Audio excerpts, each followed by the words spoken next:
Hello viewers, আসসালামু আলাইকুম। আজকে চলে আসলাম পোস্তকলা।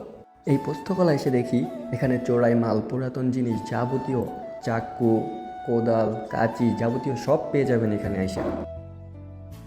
এইদিকে আচার মামার দোকান দেখা আমার জিভায় পানি এসে পড়ছে। আচার তো আমার খাইতেই হবে। এইদিকে আচার তো আমি নিয়েই ফেলছি। আচারটা দেখা কত রসালো মনে হইতেছে, খাইতে না জানি কত মজা হয়।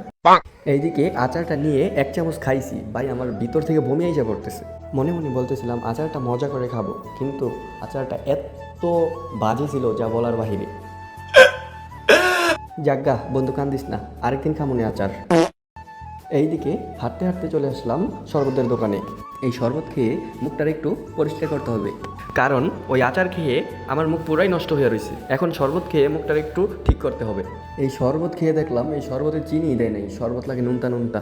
কি বলবো ভাই, বারবার কেন আমার সাথে এরকম হয়? বারবার শুধু আমার উপরেই কেন? যাজ্ঞা ভাই, আর আপনি চাইতেন না, আমার শিক্ষা হয়ে গেছে, আর জীবনে এখান থেকে কোনো সময় আর খাবো না, কানে ধরলাম। তো আমি পুস্তকলা কেন আসছি, নেক্সট পার্ট যদি দেখতে চান কমেন্টে জানান। তো আপনাদের যদি আমার এই ফাত্রা ভিডিওটা ভালো লেগে থাকে, লাইক কমেন্ট শেয়ার করতে বলবেন না। আল্লাহ হাফেজ।